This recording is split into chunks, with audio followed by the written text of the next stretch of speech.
The Georgia sun beat down mercilessly on the red clay of Dalton Plantation, its rays cutting through the humid air like molten copper.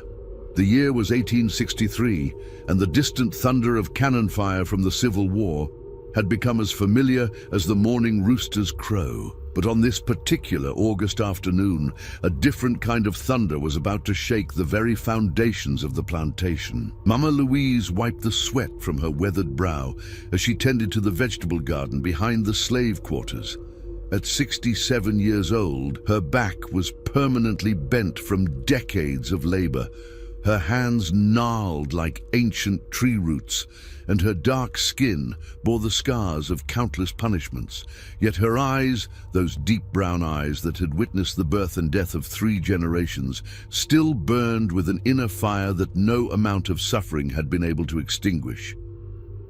The sound of horses' hooves on gravel made her look up from the tomato plants. Master Dalton was returning from town, his face flushed red with anger and whiskey. Behind him rode his son, Marcus, and the plantation's most feared overseer, a cruel man named Silas Crawford, whose whip had tasted the blood of every slave on the property. "Gather round! All of you gather round!" Dalton's voice boomed across the plantation grounds, carrying the authority of a man who had never been denied anything in his life. Louise felt her stomach clench with dread. She had learned to read the signs over the decades. The way Dalton's jaw tightened when he was about to make an example of someone. The way Crawford's hand instinctively moved to his whip when trouble was brewing. Today, all the signs pointed to something terrible. The slaves emerged from their quarters, from the fields, from the big house where they served. Men, women, and children formed a semicircle around the wooden platform that served as Dalton's stage for his pronouncements. Louise spotted her 2 sons among the crowd. Samuel, 28, tall and strong, like his father had been before the fever took him, and Thomas, 25, whose gentle nature had always worried Louise in a world that showed no mercy to the gentle. "We have a problem," Dalton announced, his voice carrying across the silent gathering. "It seems some of our property has been getting ideas above their station. Ideas about freedom. Ideas about running away to join those damned Yankees." Louise's blood turned to ice. She had heard the whispered conversations in the quarters, seen the way some of the younger slaves looked toward the north with longing in their eyes. The war had brought hope to many, but Louise knew that hope could be a dangerous thing on a plantation like Dalton's. "Yesterday, 3 of our field hands attempted to escape," Dalton continued, his pale blue eyes scanning the crowd like a hawk searching for prey. "They were caught, of course, but their attempt has made me realize that we've been too lenient, too soft. It's time to remind everyone exactly what happens to property that tries to steal itself." Crawford stepped forward, dragging 3 young men with him. Louise recognized them immediately. Jacob, barely 18, whose mother had died in childbirth the previous winter. Moses, 22, who had been born on the plantation and had never known anything but slavery. And David, 19, whose sister had been sold to a plantation in Alabama the year before. The 3 young men were forced to their knees on the platform, their hands bound behind their backs. Their faces were already swollen from beatings, their clothes torn and bloodied, but it was the look in their eyes that made Louise's heart break. Not fear, but defiance. They had tasted the possibility of freedom, and even facing death, they would not let go of it. "Now," Dalton said, drawing his pistol from its holster, "let this be a lesson to all of you. This is what happens to thieves who try to steal my property, even when that property is themselves." The first shot rang out across the plantation like a clap of thunder. Jacob's body crumpled to the wooden platform, his blood seeping between the boards. The second shot followed immediately, and Moses fell beside his friend. The third shot seemed to echo forever in the stunned silence that followed, but it was what happened next that would haunt Louise for the rest of her days. "Bring me Samuel and Thomas," Dalton commanded, his smoking pistol still in his hand.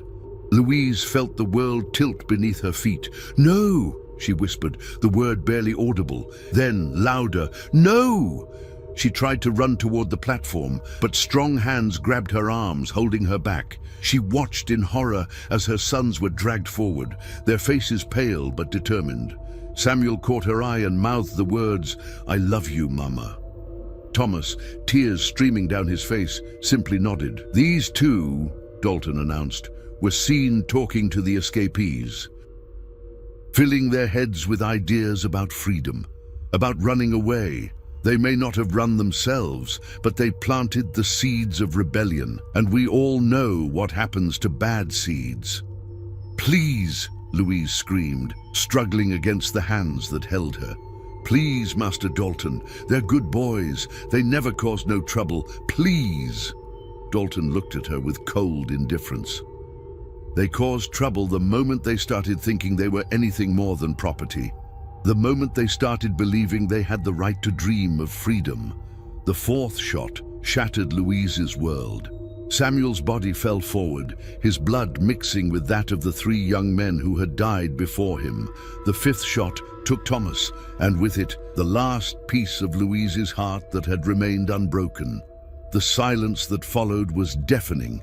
Even the birds seemed to have stopped singing.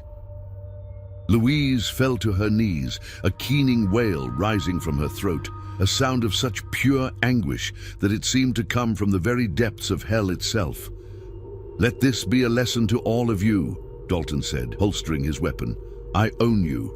Every breath you take, every thought in your heads, every beat of your hearts, it all belongs to me. And if you ever forget that, you'll join these five on this platform." As the crowd began to disperse, ordered back to their work as if nothing had happened, Louise remained on her knees in the red clay. The hands that had held her back were gone now, but she couldn't move, couldn't breathe, couldn't think beyond the image of her sons' bodies lying on that blood-soaked platform. It was then, in that moment of absolute despair, that something fundamental shifted inside Mama Louise.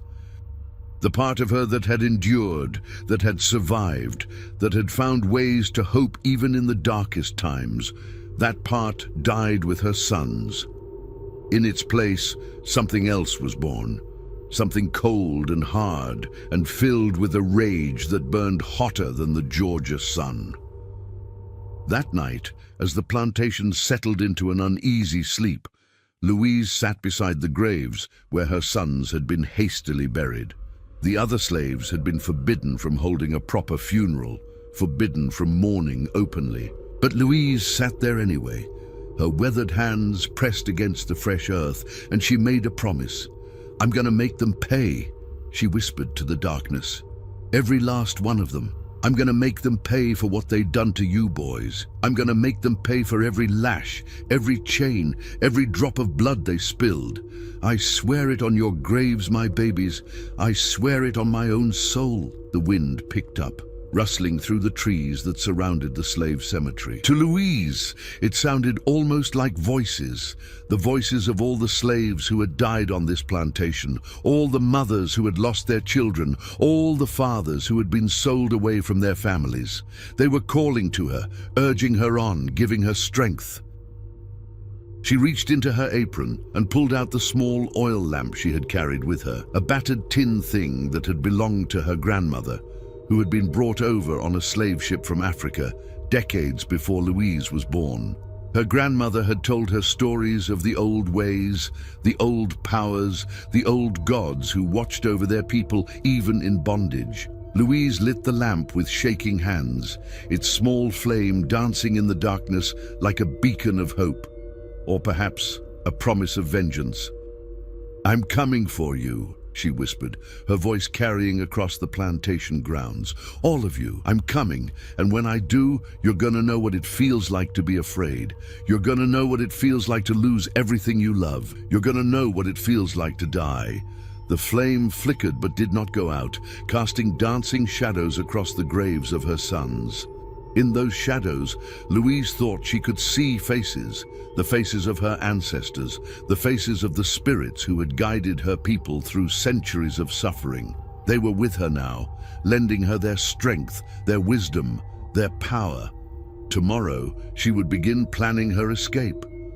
Not to freedom. Freedom was a luxury she could no longer afford to dream of.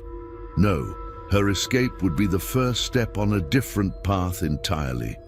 A path that would lead her deep into the Appalachian mountains, where the old ways still held sway, where the spirits of the land were strong, and where a woman with nothing left to lose could become something far more dangerous than any overseer's whip.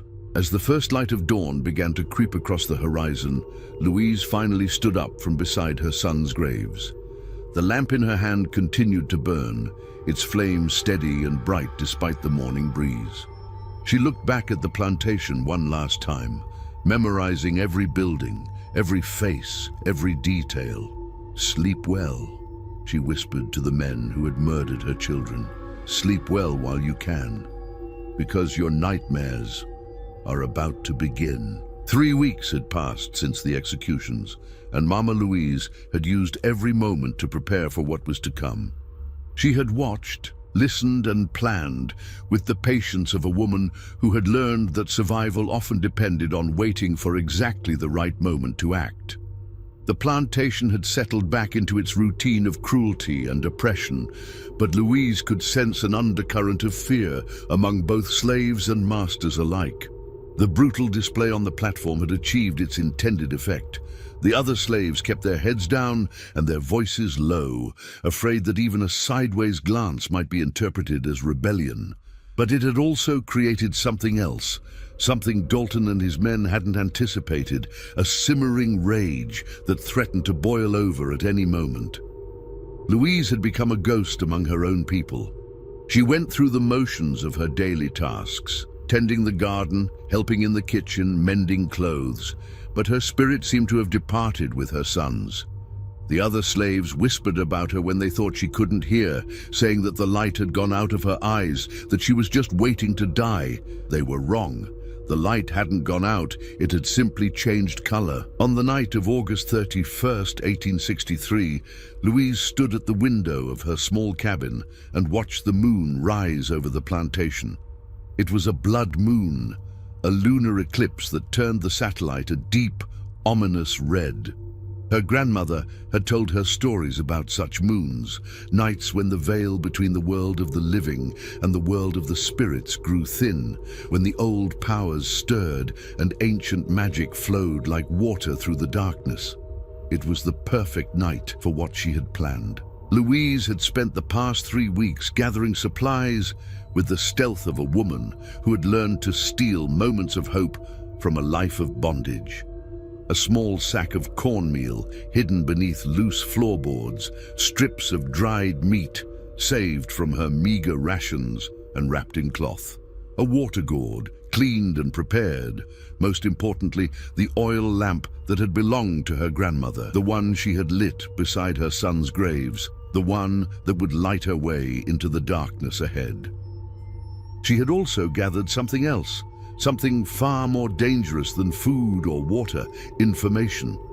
Louise had listened to the conversations of the white folks, had paid attention to their talk of troop movements and safe passages. She knew that Union forces were moving through the mountains to the north, that there were pockets of resistance and hidden camps where runaway slaves could find temporary shelter. But Louise wasn't planning to seek shelter. She was planning to become the storm. As the blood moon reached its zenith, casting everything in an eerie crimson light, Louise made her final preparations. She wrapped her few possessions in the old quilt her mother had made, the one with the pattern that told the story of their family's journey from Africa to America.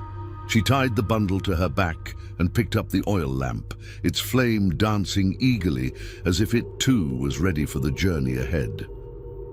Before leaving her cabin, Louise knelt beside her small bed and pulled up one of the loose floorboards. Hidden beneath was a small cloth pouch containing items she had collected over the years. A piece of iron from the first chain that had ever bound her, a lock of hair from each of her sons, a small bone carved with symbols her grandmother had taught her. These were her power objects, her connection to the spirits of her ancestors and the old ways that had sustained her people through centuries of suffering. She tied the pouch around her waist, feeling its weight against her hip like a promise of things to come. The plantation was quiet as Louise slipped out of her cabin and into the night. The overseer's house was dark, Crawford no doubt sleeping off another night of drinking and violence. The big house loomed against the blood-red sky like a monument to human cruelty, its white columns gleaming in the moonlight. Louise paused for a moment, looking up at the master bedroom where Dalton slept.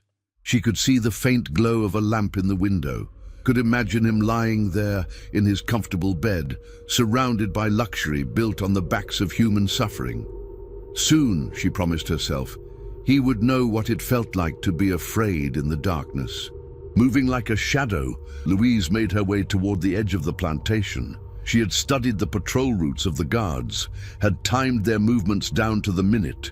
She knew exactly when and where she could slip through their defenses and disappear into the swampland that bordered the property. The swamp was a place of legend and fear among both slaves and masters. Stories were told of people who had ventured into its depths and never returned, of strange lights that danced among the cypress trees, of voices that called out from the darkness to lure the unwary to their doom. The masters used these stories to keep their slaves from attempting escape through the treacherous wetlands, and for the most part, it worked. But Louise had grown up hearing different stories about the swamp, stories her grandmother had whispered to her in the darkness of their cabin, stories about the spirits of escaped slaves who had found refuge in the deep places where white men feared to tread. The swamp wasn't just a barrier to freedom, it was a sanctuary for those who knew how to listen to its secrets. As Louise reached the edge of the cultivated fields, she could hear the night sounds of the swamp calling to her, the deep bass notes of bullfrogs, the splash of alligators moving through the water, the rustle of unseen creatures moving through the undergrowth. To most people, these sounds would have been terrifying. To Louise, they sounded like a welcome. She paused at the boundary between the plantation and the wild, taking one last look back at the place that had been her prison for 67 years. The blood moon hung overhead like a crimson eye, watching her departure with approval. In its light, the plantation buildings looked small and insignificant, temporary structures that would crumble to dust long after the spirits of the land had reclaimed what was rightfully theirs. Louise stepped into the swamp, her bare feet sinking into the soft mud at the water's edge. The sensation was strange after so many years of walking on hard-packed earth and wooden floors. The mud seemed to welcome her, to embrace her like an old friend. She waded deeper into the water, holding her lamp high to light her way, following paths that seemed to appear before her as if guided by invisible hands. The deeper she went into the swamp, the more alive it seemed to become. The air itself seemed to pulse with energy, and Louise could feel the presence of spirits all around her, not malevolent, but watchful, curious about this old woman who dared to enter their domain carrying the light of her ancestors. She had been walking for perhaps an hour when she heard the first sounds of pursuit behind her. Dogs barking in the distance, men's voices shouting orders, the splash of horses' hooves in shallow water.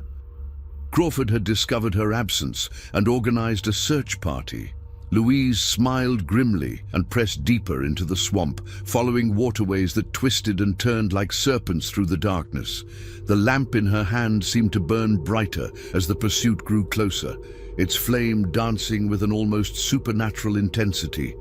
Louise began to sing as she walked, an old spiritual her grandmother had taught her, sung in a language that predated slavery, predated the arrival of white men on African shores.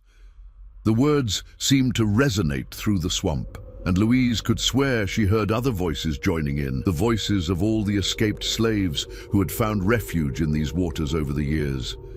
Behind her, the sounds of pursuit grew more frantic. She could hear Crawford's voice above the others, cursing and shouting orders. The dogs seemed confused, their barking becoming more erratic as they lost her scent in the complex maze of waterways and mud. Louise smiled and sang louder, her voice carrying across the water like a challenge. As the night wore on, the sounds of pursuit gradually faded, Louise continued deeper into the swamp, following paths that seemed to exist only when she needed them, crossing waterways on fallen logs that appeared just when she required passage. The blood moon tracked her progress overhead, its crimson light filtering through the canopy of cypress and Spanish moss to illuminate her way. It was near dawn when Louise finally stopped to rest on a small island of solid ground deep in the heart of the swamp. She was exhausted, her clothes soaked through with swamp water, her feet cut and bleeding from the rough terrain. But she was alive, and she was free. Or at least, she was free from the immediate threat of recapture. She set her lamp down on a fallen log and opened her bundle of supplies, eating a small portion of cornmeal and dried meat while she planned her next move. The swamp had provided her with sanctuary for the night, but she knew she couldn't stay here forever. Her destination lay far to the north, in the Appalachian Mountains, where the old powers were said to be strongest, where a woman with nothing left to lose could find the means to exact her revenge. As the first light of dawn began to filter through the trees, Louise heard something that made her blood run cold, the sound of a child crying somewhere in the darkness. She stood up, lamp in hand, and followed the sound deeper into the island. What she found there would haunt her for the rest of her days. In a small clearing, she discovered the remains of a campsite, the charred remnants of a fire, scraps of clothing, and scattered bones that were unmistakably human. This had been a refuge for escaped slaves, a place where they had thought they were safe from their pursuers. But something had found them here, something that had left no survivors. Among the bones, Louise found a small skull, a child's skull, no more than 5 or 6 years old. As she knelt beside it, the crying sound came again, and Louise realized it wasn't coming from the physical world at all. It was the sound of a spirit, the ghost of a child who had died in this place, still calling out for help that would never come. Louise picked up the small skull with trembling hands and held it against her chest. "I hear you, baby," she whispered. "I hear you, and I promise you won't be forgotten. I promise they'll pay for what they've done to you and all the others." She carefully placed the skull back among the other remains and stood up, her resolve stronger than ever. This place, this hidden graveyard of escaped slaves, was a reminder of what happened to those who sought freedom through conventional means. But Louise wasn't seeking conventional freedom anymore. She was seeking something far more dangerous and far more permanent. As the sun rose over the swamp, painting the sky in shades of gold and crimson, Louise gathered her belongings and prepared to continue her journey. The blood moon had set, but its influence lingered in the air like a promise of things to come. She had survived her first night of freedom, had evaded her pursuers, and found sanctuary in the most unlikely of places. But this was only the beginning. Ahead lay hundreds of miles of dangerous territory, hostile forces both human and otherwise, and a destination that existed more in legend than in reality. The Appalachian Mountains called to her across the distance, their peaks shrouded in mist and mystery, promising power to those brave enough to seek it. Louise lit her lamp once more and stepped back into the swamp water, following waterways that would eventually lead her to dry land and the long journey north. Behind her, the spirits of the dead watched her go, their voices joining in the ancient song she had sung through the night, a song of sorrow and rage, of loss and determination, of a woman who had nothing left to lose and everything to gain. The hunt for Mama Louise had only just begun, but she was no longer running toward freedom. She was running toward something far more dangerous, the power to make her enemies pay for every drop of blood they had spilled, every life they had destroyed, every dream they had crushed beneath their boots. The blood moon had marked the beginning of her transformation from victim to avenger. Now, with each step she took toward the mountains, that transformation continued, fueled by grief and rage and the ancient powers that flowed through the land like underground rivers, waiting for someone strong enough and desperate enough to tap into their terrible potential. 2 weeks had passed since Mama Louise escaped into the Georgia swamplands, and her journey had taken her far from the familiar horrors of plantation life into a wilderness that seemed to exist outside the normal rules of the world. She had traveled mostly at night, following game trails and creek beds that led ever northward toward the looming peaks of the Appalachian Mountains. The landscape had changed dramatically as she climbed higher into the foothills. The humid swamplands had given way to dense forests of oak and hickory, then to stands of pine and hemlock that seemed to stretch endlessly upward toward peaks shrouded in perpetual mist.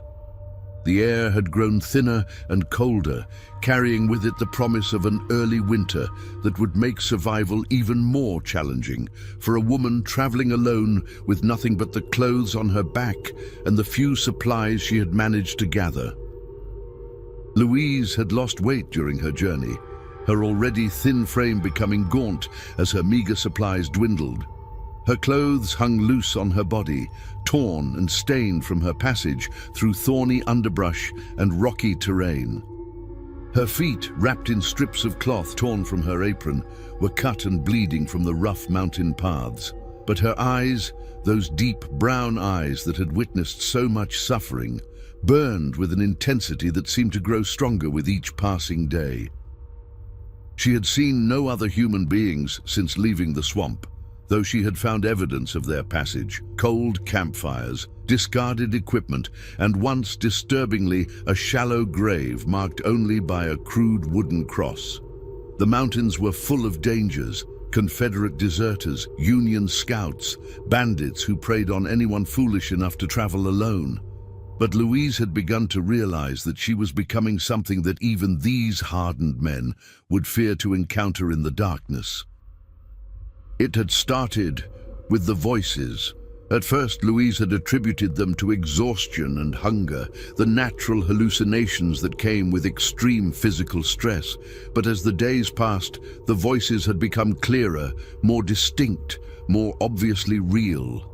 They spoke to her in languages she didn't recognize, in dialects of English she had never heard, in the musical tones of African tongues that stirred memories buried deep in her genetic memory. The voices belonged to the dead. She was certain of that now. They were the spirits of slaves who had died trying to reach freedom, of Native Americans who had been driven from these mountains by white settlers, of soldiers from both armies who had fallen in forgotten skirmishes and been left to rot where they lay. The mountains were full of the unquiet dead, and for some reason they were drawn to Louise like moths to a flame. On this particular morning, as frost covered the ground and her breath came out in visible puffs, Louise found herself standing at the edge of a clearing that seemed to exist in defiance of the natural order. The trees around it were ancient, massive oaks and chestnuts that must have been growing when the first European settlers arrived in these mountains. But within the clearing itself, nothing grew. The ground was bare earth, hard-packed and strangely warm despite the morning frost. In the center of the clearing stood a single stone, a rough granite boulder about the height of a man, covered with symbols that had been carved deep into its surface. Louise approached it slowly, her lamp held high, studying the strange markings. Some looked like letters from an alphabet she didn't recognize, while others resembled the pictographs her grandmother had shown her in secret, symbols that supposedly held power over the spirit world. As she drew closer to the stone, the voices that had been whispering at the edges of her consciousness grew louder, more insistent. She could make out individual words now, fragments of sentences in a dozen different languages. They were trying to tell her something, trying to warn her or guide her, or perhaps simply acknowledge her presence in this place where the living and the dead walked side by side. Louise reached out and touched the stone with her free hand. The moment her fingers made contact with the carved surface, the world exploded into sensation. Visions flooded her mind, images of the mountains as they had been centuries ago, when Native American tribes had used this clearing for ceremonies that predated the arrival of white men by thousands of years. She saw warriors dancing around fires that burned without wood, shamans calling upon spirits that answered with voices like thunder, women like herself who had sought power in the old ways when the new ways had failed them. But she also saw darker things, rituals of blood and sacrifice, ceremonies where the line between the living and the dead had been deliberately blurred, magic that came with a price that few were willing to pay. The stone beneath her hand had been a focal point for these rituals, a conduit between the world of the living and the realm of the spirits. It was still active, still hungry for the kind of power that could only be fed by human suffering and human will. Louise jerked her hand back from the stone, gasping as the visions faded and the normal world reasserted itself around her. But the voices didn't stop. If anything, they grew louder, more urgent. They were trying to tell her something about this place, something important. She walked around the stone, studying it from different angles, trying to understand what the spirits were trying to communicate. It was then that she noticed the other stones, smaller ones, arranged in a rough circle around the central boulder. They were partially buried in the earth, worn smooth by centuries of weather, but she could see that they too bore carved symbols. As Louise examined the circle more closely, she began to understand what she was looking at. This was a medicine wheel, a sacred site where Native American shamans had performed their most powerful rituals. But it was more than that. The symbols on the stones were from different cultures, different time periods. African symbols mixed with Native American pictographs, European runes, intertwined with markings that looked almost Egyptian in origin. This place had been used by many different peoples over the centuries, each adding their own power to the accumulated spiritual energy of the site. It was a nexus, a place where the barriers between worlds grew thin, where someone with the right knowledge and the right motivation could tap into forces that existed beyond the normal realm of human experience. Louise set her lamp down on one of the smaller stones and opened her bundle of supplies. She was down to her last handful of cornmeal and a few strips of dried meat, not enough to sustain her for much longer. But she had something else now, something that might be more valuable than food. She had found a place of power. As she ate her meager breakfast, Louise became aware that she was not alone in the clearing. Shapes moved at the edge of her vision, translucent figures that seemed to flicker in and out of existence like heat mirages. The spirits of the dead were gathering, drawn by her presence and by the awakening power of the sacred site. She could see them more clearly now than ever before. Men and women from different eras, different cultures, all united by the fact that they had died violently, unjustly, with their business in the world of the living left unfinished. There were slaves who had been worked to death in cotton fields, Native Americans who had been slaughtered by cavalry troops, soldiers who had died far from home in a war they barely understood. But there were others too, figures that seemed older, more primal, less human. These were the spirits of the land itself, the ancient powers that had dwelt in these mountains since before human beings had ever set foot on the continent. They were vast and alien and utterly indifferent to human suffering, but they were also curious about this old woman who had stumbled into their domain, carrying such a burden of grief and rage. Louise stood up slowly, her lamp in one hand, and approached the central stone once more. This time she didn't hesitate before placing her palm against its carved surface. The visions came again, but she was ready for them now, prepared to let them wash over her without losing herself in their intensity. She saw the history of the mountains unfolding like a vast tapestry, the rise and fall of civilizations, the ebb and flow of spiritual power, the endless cycle of life and death and rebirth that governed all existence.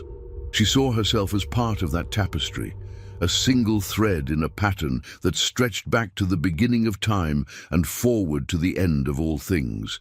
But she also saw something else, a path forward, a way to channel her grief and rage into something more powerful than mere revenge. The spirits were offering her a choice a chance to become something more than human, something that could strike fear into the hearts of her enemies and bring justice to those who had never known it in life. The price would be high. She would have to give up her humanity, her connection to the world of the living. She would become something between life and death, a spirit of vengeance that could never rest, never find peace, never know the simple human pleasures of love and companionship and contentment. But what did any of that matter now? Her sons were dead, her people were still in chains, and the men responsible for countless atrocities slept peacefully in their beds while their victims rotted in unmarked graves. If becoming a monster was the price of justice, then Louise was prepared to pay it. She pressed her hand more firmly against the stone and spoke aloud for the first time since entering the clearing. "I accept." The response was immediate and overwhelming. Power flowed into her from the stone, from the earth beneath her feet, from the spirits that surrounded her. It was like being struck by lightning, like drowning in fire, like having her very soul torn apart and rebuilt according to a different design. Louise screamed, a sound of agony and ecstasy that echoed across the mountains and sent every living creature within miles fleeing in terror. The scream went on and on, seeming to last for hours, though it could only have been seconds. When it finally ended, Louise collapsed beside the stone, her body convulsing as the transformation began. She could feel her bones changing, becoming denser and stronger. Her muscles, wasted by weeks of starvation, began to fill out with a strength that had nothing to do with mere physical conditioning. Her senses sharpened until she could hear the heartbeat of a rabbit 100 yards away, could smell the fierce sweat of a deer on the other side of the mountain, could see in the darkness as clearly as if it were broad daylight. But the most profound changes were happening to her mind, her spirit. The grief and rage that had driven her this far were being refined, concentrated, transformed into something purer and more terrible. She was becoming a force of nature, an avatar of justice for all those who had died without seeing their killers punished. When the transformation was complete, Louise stood up slowly, testing her new body, marveling at the strength that flowed through her limbs. She looked down at her hands and saw that they were no longer the gnarled, arthritic appendages of an old woman. They were strong and supple, with fingers that ended in nails as sharp as claws. She picked up her lamp and was amazed to see that the flame had changed color. It now burned with a cold blue-white light that seemed to pierce the darkness like a blade. This was no ordinary fire anymore. It was a manifestation of the spiritual energy that now flowed through her, a beacon that would guide her to her enemies and strike terror into their hearts. The spirits that surrounded the clearing were no longer just visible to her. She could communicate with them, command them, draw upon their knowledge and their power. They told her things about the mountains, about the hidden paths and secret places where she could find shelter and sustenance. They told her about the men who were hunting her, about their weaknesses and their fears. Most importantly, they told her about the plantation she had left behind, about the men who had murdered her sons and who thought themselves safe from retribution. Louise smiled, and the expression on her transformed face was terrible to behold. She was no longer just an escaped slave seeking freedom in the mountains. She was something far more dangerous, a spirit of vengeance armed with powers that no mortal man could hope to understand or resist. She gathered her few remaining possessions and prepared to leave the clearing, but not before performing one final ritual. She knelt beside the central stone and pressed her forehead against its carved surface, offering her thanks to the spirits that had granted her this terrible gift. "I will not forget," she whispered. "I will not forgive, and I will not rest until every last one of them has paid for what they've done." As she stood up and walked toward the edge of the clearing, the spirits of the dead followed her like a ghostly army. They would be her companions now, her advisors and her weapons in the war she was about to wage against the living world. The mountains stretched out before her, vast and wild and full of secrets. Somewhere out there, the men who had destroyed her life were going about their daily business, secure in the belief that they were beyond the reach of justice. They were about to learn how wrong they were. Mama Louise was no longer running toward the mountains seeking refuge. She had found something far more valuable than safety in these ancient peaks. She had found power.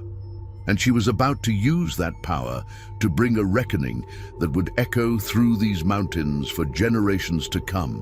The whispers of the forest followed her as she disappeared into the darkness, carrying with them the promise of horrors yet to come.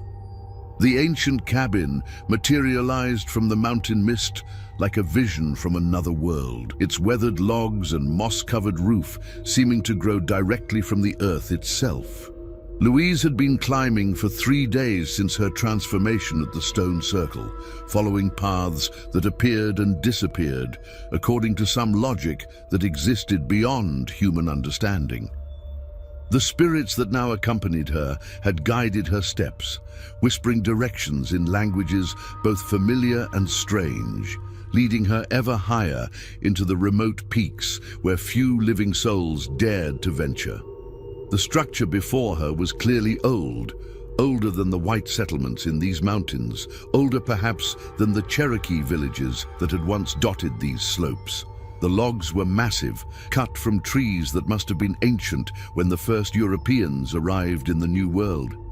Strange symbols were carved into the doorframe and windowsills, markings that seemed to shift and change when Louise wasn't looking directly at them. As she approached the cabin, Louise could feel the power radiating from it like heat from a forge. This was a place where the veil between worlds had been worn thin by centuries of ritual and ceremony, where the old ways had been practiced long after the rest of the world had forgotten them. The spirits around her grew more agitated as they drew near, some pressing forward eagerly, while others hung back in what might have been fear or reverence. The door stood slightly ajar, revealing only darkness within. Louise paused on the threshold, her transformed senses detecting scents that spoke of age and mystery, dried herbs, burning sage, something else that might have been blood, or might have been something far older and more primal. She pushed the door open and stepped inside, her lamp casting its cold blue light across the interior. The cabin was larger inside than it had appeared from without, its single room stretching back into shadows that seemed to swallow her lamplight. The walls were lined with shelves that held an eclectic collection of objects, animal skulls, bundles of dried plants, carved figurines that represented gods and spirits from a dozen different cultures. In the center of the room, a fire pit had been carved directly into the stone floor, its edges blackened by countless fires, but currently cold and empty.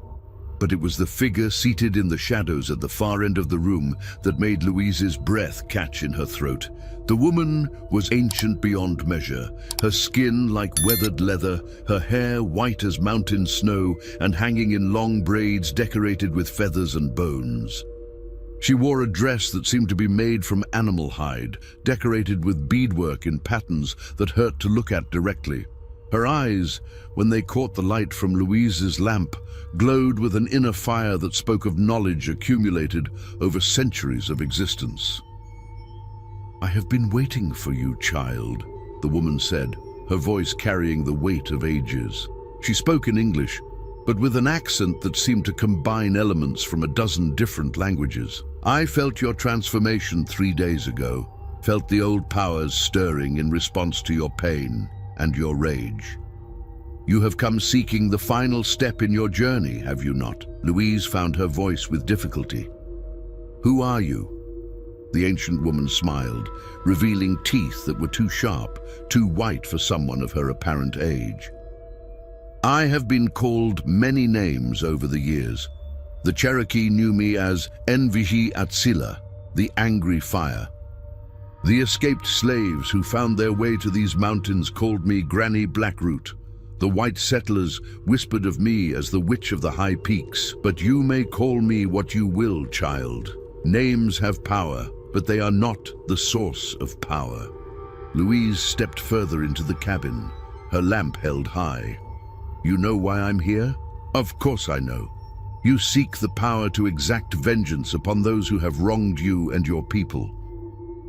You have already taken the first steps. The spirits have marked you, transformed you, given you strength beyond that of mortal flesh. But you know it is not enough, don't you?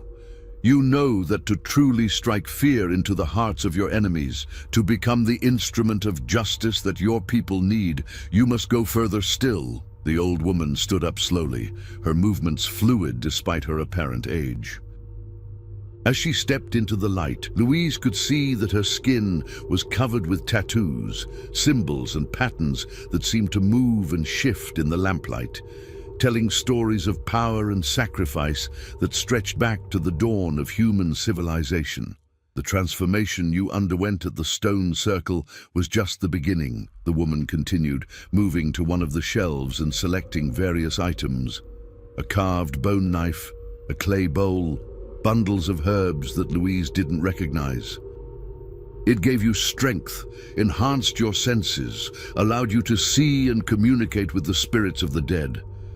But to become what you truly need to become, to gain the power to strike down your enemies from a distance, to inspire terror in the hearts of all who would oppress your people, you must make a deeper pact. Louise watched as the woman began to arrange the items around the fire pit, creating a pattern that seemed to pulse with its own inner rhythm.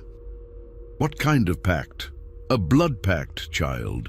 A binding that will tie your essence to the very forces of death and vengeance that flow through these mountains. You will become more than human, more than spirit. You will become a force of nature itself, an avatar of justice for all those who have died unavenged." The woman knelt beside the fire pit and began to arrange kindling in a complex pattern. As she worked, she spoke in a voice that seemed to come from the depths of the earth itself. "But understand this. Such power comes with a price. You will gain the ability to strike down your enemies from great distances, to appear to them in their dreams and waking hours, to turn their own guilt and fear against them. But you will also lose the last vestiges of your humanity. You will become something that exists between life and death, never able to find rest, never able to know peace." Louise thought of her sons, of their bodies lying on that blood-soaked platform, of the countless other slaves who had died under the whips and guns of their oppressors. "I gave up my humanity the day they murdered my boys. I gave up my peace when I swore to make them pay. If becoming a monster is the price of justice, then I'll pay it gladly." The old woman nodded approvingly. "Spoken like a true daughter of the old ways. Very well, child. Let us begin." She struck flint to steel, and the kindling in the fire pit burst into flames that burned with the same cold blue light as Louise's lamp. The fire cast dancing shadows on the cabin walls, and in those shadows Louise could see faces, the faces of all those who had undergone similar transformations in this place over the centuries. Warriors seeking the power to protect their people, mothers driven to desperation by the loss of their children, slaves who had chosen to become something terrible rather than remain powerless. "Remove your clothes," the woman instructed. "This ritual must be performed with nothing between your flesh and the spirits that will mark you." Louise set down her lamp and began to undress, her transformed body moving with a grace and strength that still amazed her. When she stood naked in the firelight, the old woman gestured for her to step into the circle of objects around the fire pit. "Kneel," the woman commanded, and Louise obeyed, feeling the cold stone against her knees. The fire burned higher, its flames reaching toward the ceiling of the cabin, and Louise could feel its heat against her skin, despite the supernatural cold of its light. The woman began to chant in a language that predated human speech, her voice rising and falling in patterns that seemed to resonate with the very bones of the earth. As she chanted, she moved around the circle, sprinkling herbs into the fire that sent up clouds of smoke that smelled of death and rebirth, of endings and beginnings, of power that came from the deepest wells of human suffering. Louise felt the smoke entering her lungs, her bloodstream, her very soul. The world around her began to shift and change, the cabin walls seeming to expand outward until she was no longer in an enclosed space, but in a vast cavern that stretched away into infinity. The fire before her grew until it was a pillar of flame that reached from the depths of the earth to the heights of the sky. In the flames, she could see visions of her future, images of herself, moving through the night like a force of nature, appearing to her enemies in forms that would drive them to madness, striking them down with powers that no mortal weapon could match. She saw herself becoming a legend, a story told in whispers around campfires, a name that would make grown men cross themselves and bar their doors.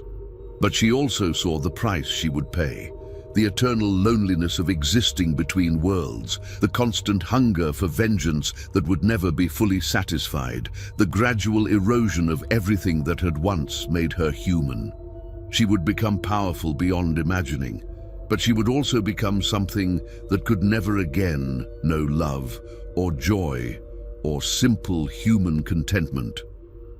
The old woman's chanting reached a crescendo, and she picked up the bone knife from beside the fire. "Give me your hand, child." Louise extended her right hand without hesitation. The woman took it in her own ancient fingers and drew the blade across Louise's palm, opening a deep cut that bled freely into the fire below. The flames hissed and sparked as her blood hit them, and Louise could swear she heard voices crying out from within the blaze, the voices of all those who had died unavenged, welcoming her into their ranks. "Now," the woman said, "speak your oath. Bind yourself to the powers of vengeance and death. Become what you were meant to become." Louise looked into the flames and saw the faces of her sons looking back at her, their eyes filled with love and approval. They understood what she was doing, why she was willing to sacrifice everything for the chance to make their killers pay. They were with her in this moment, lending her their strength and their blessing. "I, Louise, daughter of slaves, mother of the murdered, swear by my blood and my soul to become the instrument of vengeance for all who have died unavenged," she said, her voice carrying across the vast space that the cabin had become. "I give up my humanity, my peace, my hope of rest, in exchange for the power to strike down those who would oppress my people. I bind myself to the spirits of death and justice, to serve as their avatar in the world of the living until the last oppressor has fallen and the last slave has been freed." The moment the words left her lips, the world exploded into sensation. Power flowed into her from the fire, from the earth beneath her knees, from the spirits that surrounded her.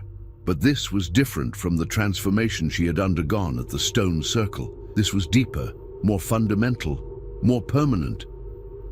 She could feel her very essence being rewritten, her connection to the world of the living being severed and replaced with something far more primal and terrible. She was becoming a force of nature, a manifestation of cosmic justice that existed beyond the normal rules of life and death. The pain was indescribable, like being torn apart and rebuilt at the molecular level, like having her soul flayed and reformed according to a different design. But Louise embraced the pain, welcomed it, knowing that it was the price of the power she needed to fulfill her oath. When the transformation was complete, Louise found herself back in the cabin, kneeling naked before a fire that now burned with ordinary flames. But she was no longer the same being who had entered this place. She could feel the difference in every cell of her body, every thought in her mind. She was something new, something unprecedented, something that the world had never seen before. The old woman was watching her with eyes that glowed with satisfaction. "It is done," she said simply. "You are no longer Louise the slave, Louise the mother, Louise the woman. You are now something far more dangerous. You are Mama Louise, the spirit of vengeance, the nightmare that will haunt the dreams of all who would oppress the innocent. Louise stood up slowly, marveling at the power that flowed through her transformed body. She could feel the presence of every living thing for miles around, could sense the fear and guilt that plagued the hearts of men who had committed atrocities they thought were forgotten. Most importantly, she could feel a connection to her enemies that transcended physical distance. She would be able to find them no matter where they tried to hide, would be able to strike at them in ways they could never anticipate or defend against. "What happens now?" Louise asked, though she already knew the answer. The old woman smiled that terrible smile again. "Now, you begin your work. The men who killed your sons, who have enslaved and murdered countless others, are waiting for you. They think themselves safe in their beds, protected by their wealth and their power, and their belief that justice is something that only applies to others. You are going to teach them how wrong they are." Louise picked up her clothes and began to dress, her movements now fluid and predatory. The simple act of putting on her torn and stained garments felt strange.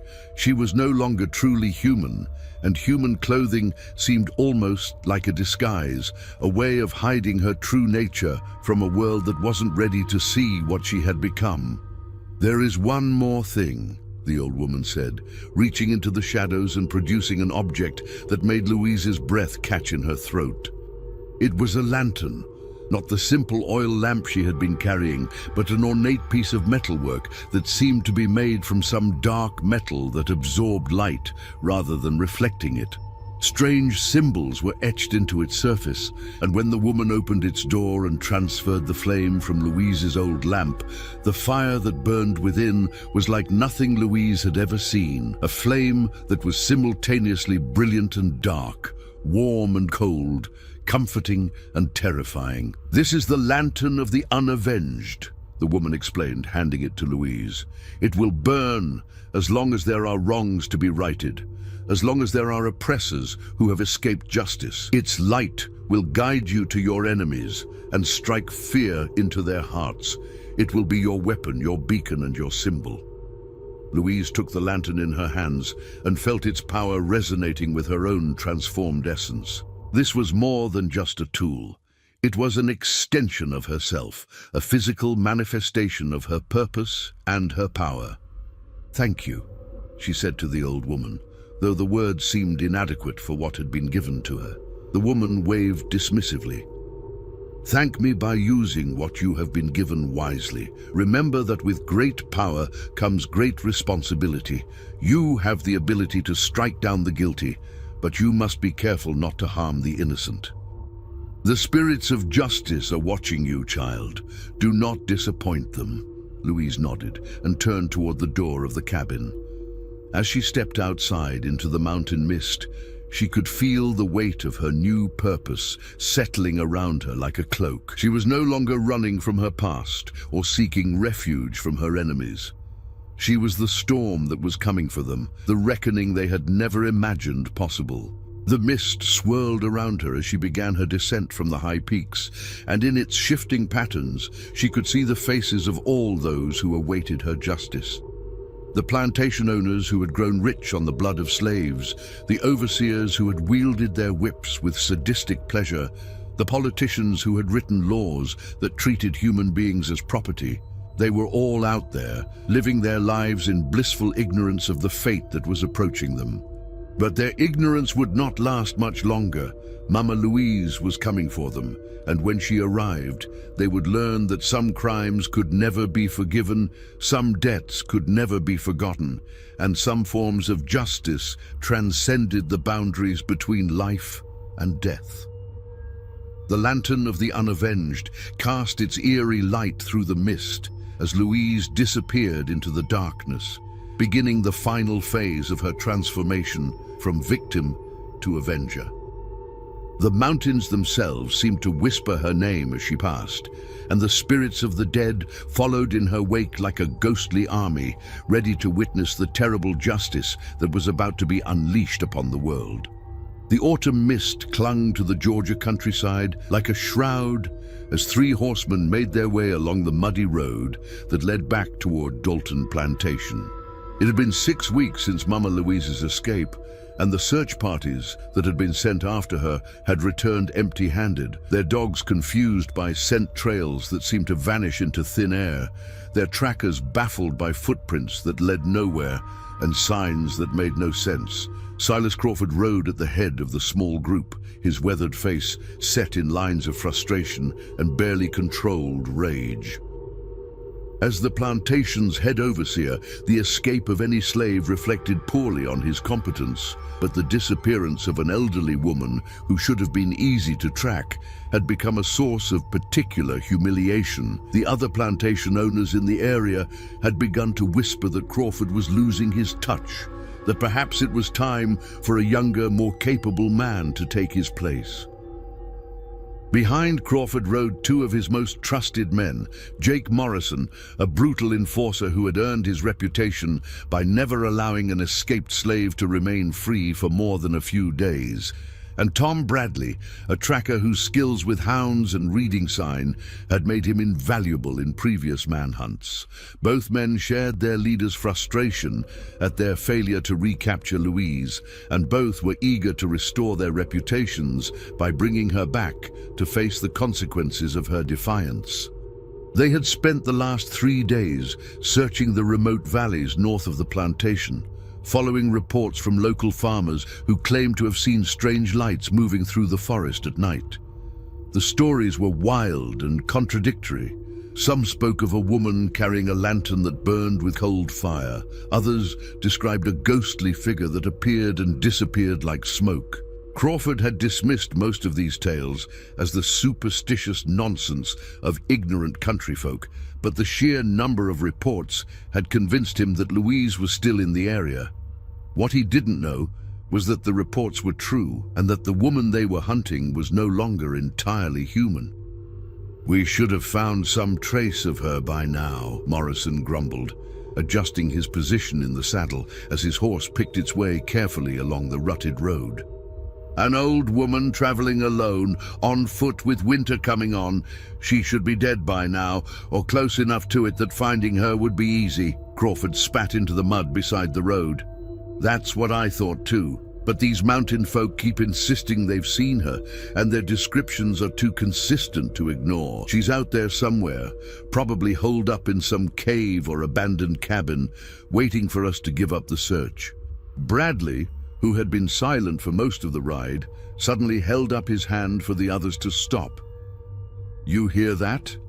he asked, his voice barely above a whisper. The three men sat motionless on their horses, listening to the sounds of the forest around them. At first, there was nothing unusual: the rustle of wind through the trees, the distant call of a crow, the soft plodding of their horses' hooves in the mud. But then, carried on the evening breeze, came something else: the sound of singing. It was a woman's voice, rich and deep, singing what sounded like a spiritual in a language none of them recognized. The melody was haunting, beautiful, and somehow deeply unsettling. It seemed to come from everywhere and nowhere at once, echoing through the trees in a way that made it impossible to determine its source. "That's her," Crawford said, his hand moving instinctively to the pistol at his hip. "Has to be. Who else would be out here singing slave songs in the middle of nowhere?" The three men dismounted and tied their horses to a nearby tree, then began to move through the forest in the direction of the singing. They moved carefully, weapons drawn, using the skills they had developed over years of hunting human prey. But as they drew closer to the source of the voice, something began to feel wrong. The forest around them seemed to be changing, becoming denser and darker, despite the fact that it was still early evening. The trees pressed closer together, their branches intertwining overhead to block out what little light remained. Strange shadows moved at the edges of their vision, and the temperature seemed to drop with each step they took. "Something ain't right about this," Morrison whispered, his voice tight with unease. This don't feel natural." Crawford was about to respond when the singing stopped abruptly, leaving them in a silence so complete it seemed to press against their eardrums like a physical weight. They stood frozen, listening, waiting for some sign of movement or sound that would tell them where their quarry had gone. That's when they saw the light. It appeared between the trees ahead of them, a cold, blue-white glow that seemed to pulse with its own rhythm. As they watched, the light began to move, weaving between the tree trunks in a pattern that seemed almost like a dance. And carrying that light was a figure that made all three men's blood run cold. It was Louise, but not the Louise they remembered. The woman they had known had been bent and broken by decades of slavery, her body worn down by hard labor and constant abuse. This figure stood tall and straight, moving with a fluid grace that seemed to defy the laws of physics. Her clothes, which should have been torn and filthy after weeks in the wilderness, appeared to be made of shadow and starlight, and her eyes burned with a light that had nothing to do with the lantern she carried. "Jesus Christ," Bradley whispered, his rifle trembling in his hands. "What the hell is that thing?" The figure that had once been Louise turned toward them, and when she smiled, her teeth gleamed like polished bone in the lantern light. "Hello, boys," she said, her voice carrying clearly across the distance between them, despite the fact that she seemed to be speaking in a normal tone. "I've been waiting for you." Crawford tried to raise his pistol, but found that his arm wouldn't obey his commands. His muscles felt like they were made of lead, and a creeping paralysis was spreading through his body. Beside him, Morrison and Bradley were experiencing the same phenomenon, their weapons becoming impossibly heavy in their hands. "You can't move because you don't want to move," Louise explained, beginning to walk toward them with that same unnatural grace. "Deep down, in the part of your souls that still remembers what it means to be human, you know that you deserve what's coming to you. You know that you've done things that can never be forgiven, hurt people who never deserved to be hurt. And now, finally, you're going to pay for those crimes." As she drew closer, the three men could see that Louise's transformation went far beyond the physical. There was something fundamentally different about her presence, something that spoke to the most primitive parts of their brains and triggered every instinct they had for recognizing predators. This was no longer a woman they could intimidate or control. This was something that existed beyond their understanding, something that had come to collect a debt they had never imagined they owed. "You remember my boys, don't you?" Louise asked, stopping just a few feet away from the paralyzed men. "Samuel and Thomas? You remember how they looked when your master put bullets in their heads? You remember how their blood looked on that platform?" Crawford found his voice, though it came out as little more than a croak. You're supposed to be dead. Old woman like you, alone in the mountains. You should have died weeks ago." Louise laughed, and the sound was like wind through a graveyard. "Oh, I did die, Silas. The woman you knew, the slave you terrorized, the mother whose children you helped murder. She died the night I left that plantation. What stands before you now is something else entirely, something that exists for one purpose only, to make sure that men like you pay for what you've done." She raised the lantern higher, and its light seemed to intensify, casting strange shadows that moved independently of their sources. In those shadows, the three men could see faces, the faces of all the slaves who had died under their whips, all the families they had torn apart, all the lives they had destroyed in service to their master's greed. "You see them, don't you?" Louise asked, her voice taking on an almost conversational tone. "All the people you hurt, all the people you killed, they're here with me now, and they want justice. They want you to know what it feels like to be helpless, to be afraid, to face death with no hope of mercy or escape." Morrison tried to speak, tried to beg for his life, but found that his voice had deserted him entirely. The paralysis was spreading through his body, and he could feel his heart beginning to race as panic set in. This couldn't be happening. This had to be some kind of nightmare. some fever dream brought on by too many nights sleeping rough in the mountains. But the pain that suddenly lanced through his chest was all too real. He looked down and saw that his shirt was beginning to turn red, as if he were bleeding from wounds that hadn't been inflicted. The stains spread slowly across his chest, forming patterns that looked almost like writing, letters that spelled out words in a language he didn't recognize, but somehow understood. Murderer, the letters read. Torturer, destroyer of families. Bradley was experiencing the same phenomenon, red stains appearing on his clothes, as if his body were remembering every act of violence he had ever committed and bleeding from the memory. The pain was excruciating, but he couldn't move, couldn't cry out, couldn't do anything but stand there and watch as his own guilt manifested itself in physical form. Crawford, as the leader of the group and the one who bore the most responsibility for the plantation's cruelties, was suffering the worst of all. The bleeding wasn't just appearing on his clothes, it was coming from his skin, seeping through his pores as if his body were rejecting the very blood that flowed through his veins. He could feel his strength ebbing away, could feel his life force being drained by some power that existed beyond the natural world. "This is impossible," he gasped, his voice barely audible. "You're just a slave, just an old woman. You can't do this." Louise stepped closer, her transformed features becoming clearer in the lantern light. "I was just a slave," she agreed. "Just an old woman who wanted nothing more than to see her children grow up free. But you took that away from me. You took everything away from me, and in doing so, you created something far more dangerous than you could ever imagine." She reached out with one hand and touched Crawford's forehead, and the moment her fingers made contact with his skin, his world exploded into visions of horror. He saw himself through the eyes of every slave he had ever whipped, felt the pain and terror and despair that his actions had caused. He experienced the anguish of mothers whose children had been sold away, the rage of fathers who had been powerless to protect their families, the hopelessness of people who had been treated as property rather than human beings. But more than that, he saw the future, saw what would happen to him and his companions in the hours and days to come. He saw their bodies being found by search parties, their faces frozen in expressions of absolute terror, their flesh marked with wounds that no earthly weapon could have inflicted.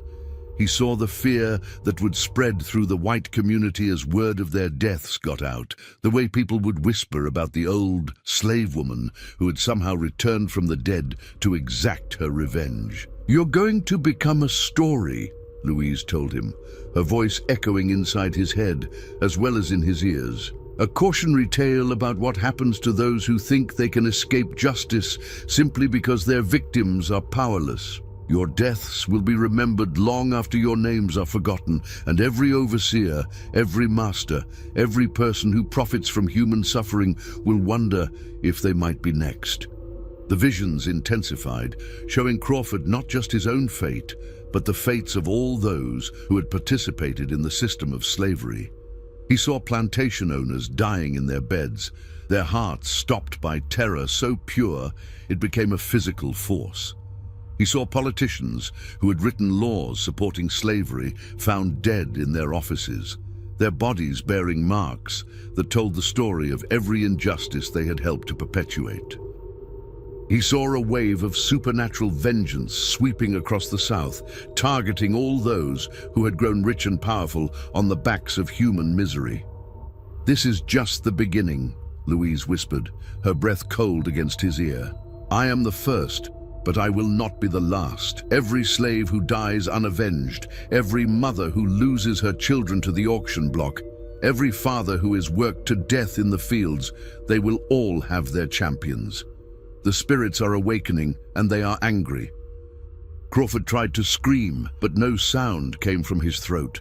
The bleeding was getting worse, and he could feel his consciousness beginning to fade.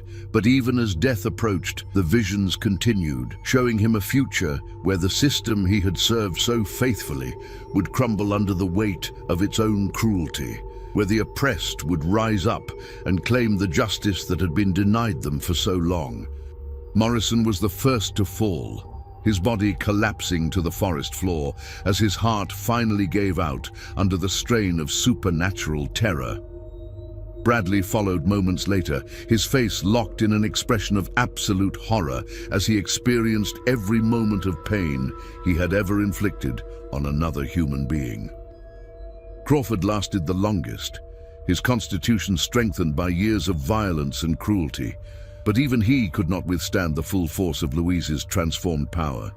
As his vision began to darken and his breathing became labored, he found himself thinking about all the choices he had made, all the opportunities he had had to show mercy, and had chosen cruelty instead. "I'm sorry," he whispered, the words barely audible even to himself. "I'm sorry for what we done." Louise looked down at him with something that might have been pity. "I know you are," she said softly, "but sorry ain't enough. Sorry don't bring back the dead. Sorry don't undo the suffering you caused. Sorry is just words, and words without action are meaningless." Crawford's eyes closed for the final time, and his body went limp. The three men who had come hunting for an escaped slave lay dead in the forest, their bodies bearing wounds that would puzzle investigators for years to come. The official reports would speak of animal attacks, of some unknown predator that had somehow managed to kill 3 armed men without leaving tracks or other physical evidence. But the slaves on the surrounding plantations would know the truth. They would whisper about Mama Louise, about the old woman who had found a way to strike back at her oppressors from beyond the grave. They would tell stories about the lantern that burned with cold fire, about the spirit of vengeance that walked the night seeking justice for all those who had died unavenged. Louise stood over the bodies of her enemies, feeling a satisfaction that was both profound and hollow. These 3 men had paid for their crimes, but their deaths were just the beginning. There were so many others who deserved the same fate. So many people who had participated in the system of human bondage and thought themselves beyond the reach of justice. She raised her lantern high, its light cutting through the darkness like a beacon of hope for the oppressed and a warning to the oppressors. The spirits of the dead gathered around her, their voices joining in a chorus of approval and encouragement. They had waited so long for someone to champion their cause, someone to ensure that their suffering had not been in vain. As Louise began to walk away from the scene of her first act of supernatural vengeance, she could feel the power flowing through her growing stronger. Each act of justice would feed that power, would make her more capable of reaching those who thought themselves safe behind walls of wealth and privilege. She was no longer bound by the limitations of mortal flesh. She could appear anywhere, strike at anyone, become the nightmare that haunted the dreams of all who profited from human misery. The forest closed around her as she disappeared into the night, but her presence lingered in the air like the memory of lightning. The 3 bodies would be found in the morning, and the news of their deaths would spread like wildfire through the white community. Fear would take root in the hearts of those who had never known what it meant to be afraid, and that fear would be the beginning of their downfall. Mama Louise had returned from the mountains, and she had brought justice with her. The reckoning had begun, and it would not end until every debt had been paid in full. Winter had settled over the Appalachian foothills like a heavy blanket, bringing with it snow that fell in thick, silent curtains and temperatures that drove most sensible people to huddle around their fires and wait for spring. But the cold seemed to have no effect on the figure that moved through the forest paths with supernatural grace, her lantern casting its eerie blue-white light across the snow-covered landscape. Word of the mysterious deaths of Crawford and his men had spread throughout the region like wildfire, carried by travelers and traders who spoke in hushed tones about the 3 bodies found in the woods, their faces frozen in expressions of absolute terror. The official explanation that they had been killed by wild animals satisfied no one, least of all the slaves who worked the plantations and farms throughout the area. They knew the truth. or at least they suspected it, in the slave quarters, around carefully tended fires and in voices barely above whispers. They told stories about Mama Louise, the old woman who had escaped from Dalton Plantation and somehow found a way to strike back at her oppressors. The stories grew with each telling, becoming more elaborate and more supernatural, but at their core was a simple truth that resonated with everyone who heard them. Justice had finally come for those who had thought themselves beyond its reach. Thomas Whitmore pulled his coat tighter around his shoulders as he made his way along the mountain road that led to his isolated cabin. As a traveling preacher who served the scattered communities throughout the region, he was accustomed to being out in all kinds of weather, but tonight felt different somehow. There was something in the air that made his skin crawl, a sense of presence that had nothing to do with the natural world. Whitmore was not a good man despite his calling. He used his position as a minister to justify the institution of slavery, preaching sermons that twisted scripture to support the idea that God had ordained some people to be masters and others to be slaves. He had grown wealthy by accepting donations from plantation owners who appreciated his theological support for their way of life, and he had used that wealth to purchase slaves of his own, young women whom he kept for purposes that had nothing to do with domestic labor. As he rounded a bend in the road, Whitmore saw something that made his blood run cold. There, standing in the middle of the path, as if she had been waiting for him, was an elderly black woman holding a lantern that burned with an impossible light. She was dressed in simple clothes that should have provided no protection against the bitter cold, but she seemed completely unaffected by the weather. "Good evening, Reverend," the woman said, her voice carrying clearly across the distance between them despite the howling wind. "I've been waiting to have a word with you." Whitmore's horse shied nervously, sensing something wrong about the figure before them. The preacher fought to control his mount while his mind raced, trying to process what he was seeing. He had heard the stories about the escaped slave who was supposedly haunting the mountains, but he had dismissed them as superstitious nonsense. Now, faced with what could only be that same woman, he found his certainty wavering. "I don't know who you are," he called out, his voice betraying more fear than he intended, "but you need to get out of my way. It's dangerous to be out on a night like this." The woman laughed, and the sound was like wind through a cemetery. "Dangerous? Oh, Reverend, you have no idea how dangerous this night is going to be, especially for a man like you." She began to walk toward him, her feet making no sound in the snow, her lantern swinging gently at her side. As she drew closer, Whitmore could see her face more clearly, and what he saw there made his heart skip a beat. This was no ordinary woman. There was something fundamentally wrong about her, something that spoke to the most primitive parts of his brain and triggered every instinct he had for recognizing predators. "You're her," he whispered, his voice barely audible above the wind. "You're the one they're talking about, the slave woman from Dalton's place." "I was a slave," Louise agreed, stopping just a few feet away from his horse. "But that was before I learned what I really was, before I discovered the power that flows through these mountains for those who know how to tap into it. Now I'm something else entirely, something that exists to balance the scales of justice." Whitmore tried to turn his horse around to flee back down the mountain road, but found that his mount refused to move. The animal stood frozen in place, its eyes wide with terror, as if it could sense the supernatural nature of the woman before them. "You can't run from me, Reverend," Louise said, her voice taking on an almost conversational tone. "I know all about you, you see. I know about the sermons you preach, telling people that slavery is God's will. I know about the young girls you keep locked in that cabin of yours, the ones you bought with money donated by good Christian folk who thought they were supporting the Lord's work." The preacher's face went pale. "I don't know what you're talking about. I'm a man of God." I would never... Don't lie to me, Louise interrupted, her eyes flashing with anger. I can see into your soul, Reverend. I can see every sin you've committed, every life you've destroyed, every moment of suffering you've caused. You use God's name to justify your cruelty, but God has nothing to do with what you are. You're just a man who found a way to profit from human misery and convinced himself that he was righteous for doing it.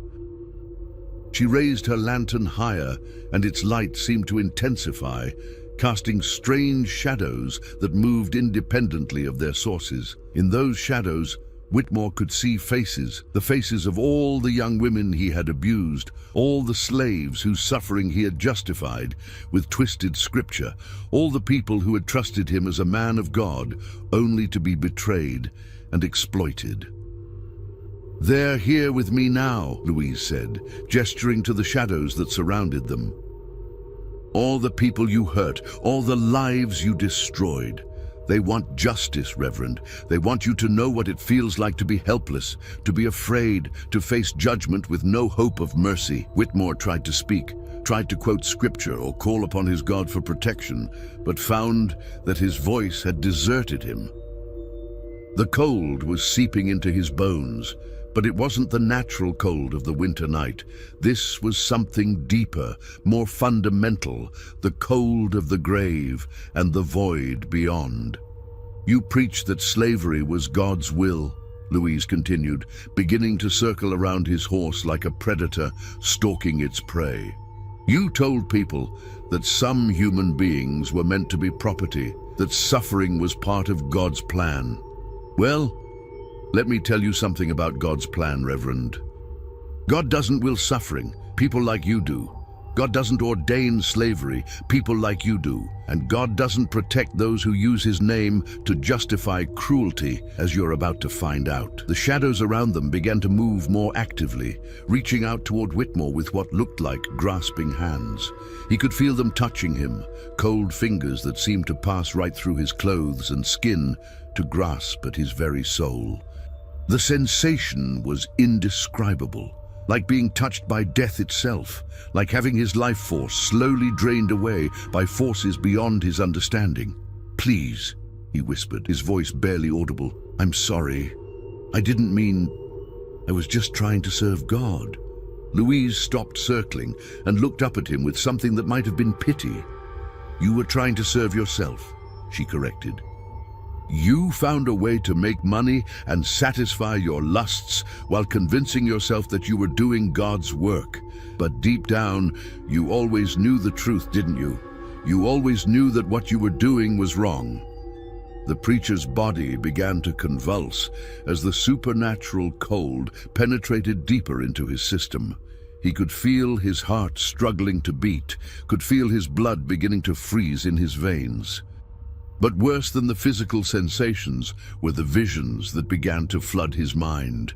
Visions of every moment of suffering he had caused, every life he had destroyed, every trust he had betrayed. He saw himself through the eyes of the young women he had abused, felt their terror and despair and helplessness. He experienced the anguish of slaves who had been told that their suffering was God's will, who had lost their faith because of his twisted teachings.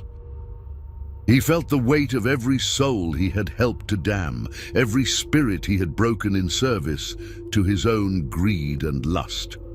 "This is what judgment feels like," Louise told him, her voice echoing inside his head as well as in his ears. "This is what it means to face the consequences of your actions, to be held accountable for every moment of pain you've caused. You thought you could hide behind God's name, thought you could escape justice by claiming divine authority. But there is no hiding from what you've done, no escaping the debt you owe." Whitmore's horse finally broke free from whatever supernatural force had been holding it in place and bolted down the mountain road, leaving its rider to fall heavily into the snow. He lay there gasping, his body racked with pain that seemed to come from his very soul, while Louise stood over him with her terrible lantern, casting its cold light across his face. "The girl's in your cabin," she said, her voice taking on a commanding tone. "Where are the keys?" With shaking hands, Whitmore reached into his coat and pulled out a ring of keys, dropping them into the snow beside him. Louise picked them up and examined them for a moment, then looked back down at the dying man. "They'll be free by morning," she told him, "free to go wherever they want, to live whatever lives they choose. That's something you never gave them. Choice. You took that away from them, just like it was taken away from me and my people, but their suffering ends tonight." The preacher tried to speak, tried to ask for forgiveness or mercy, but found that he no longer had the strength.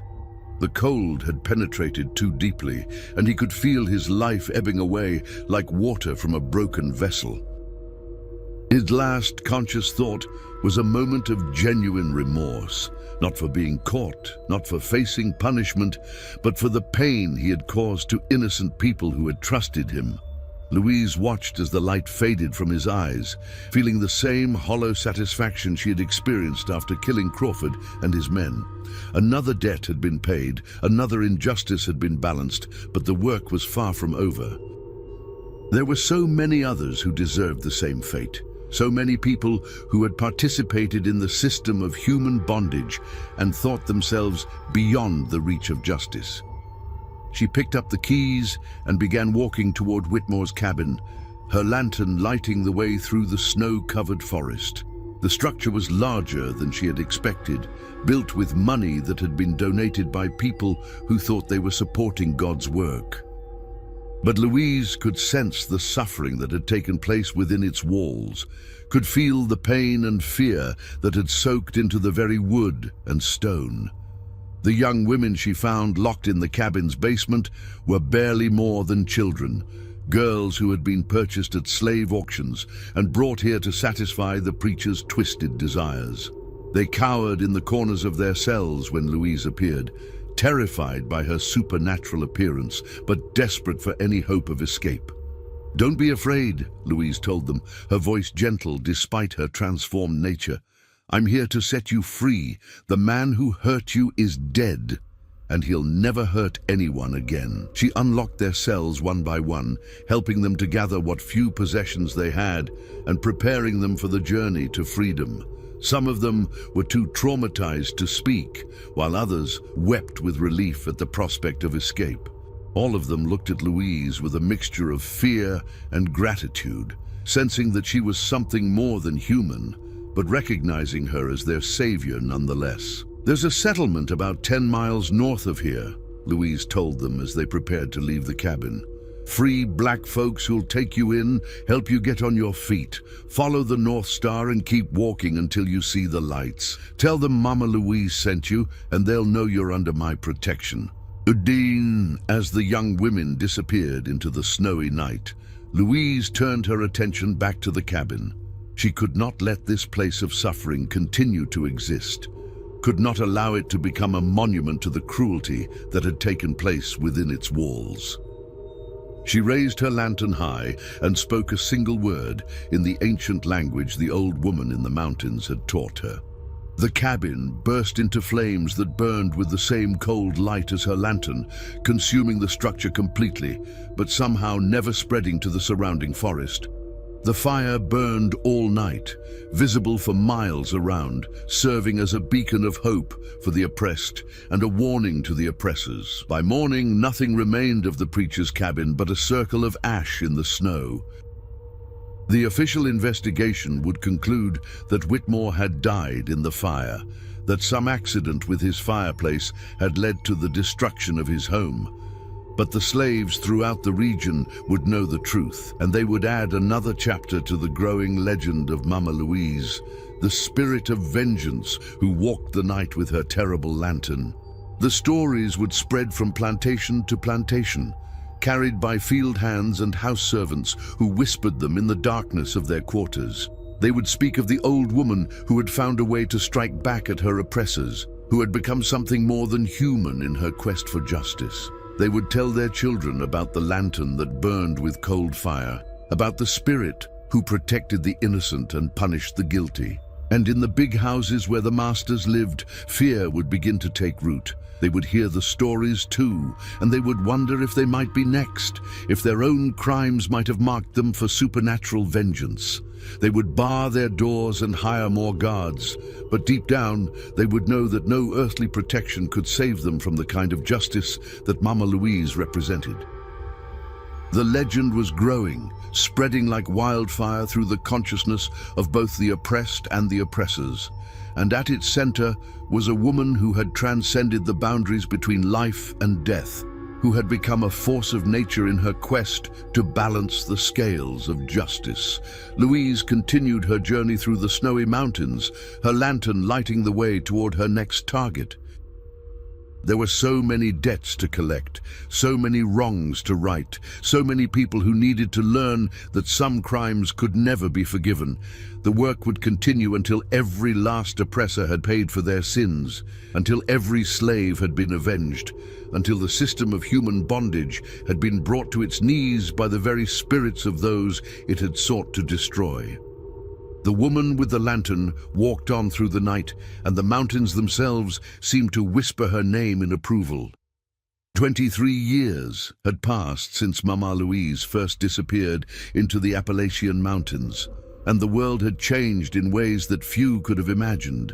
The Civil War had ended, slavery had been abolished, and the Reconstruction era had brought new hope to millions of formerly enslaved people. But the legend of Mama Louise had only grown stronger with time, becoming a cornerstone of folklore throughout the South and beyond. Dr. Marcus Henley adjusted his spectacles as he studied the map spread across his desk, marking the locations where sightings of the mysterious woman with the lantern had been reported over the past 2 decades. As a professor of folklore and anthropology at the University of Georgia, he had spent years collecting stories about supernatural phenomena in the Appalachian region, but none had captured his imagination quite like the tales of Mama Louise. The reports were remarkably consistent across different time periods and geographical locations. Witnesses described an elderly black woman carrying a lantern that burned with an otherworldly light, appearing to those who had committed crimes against the innocent and dispensing a form of justice that transcended human law.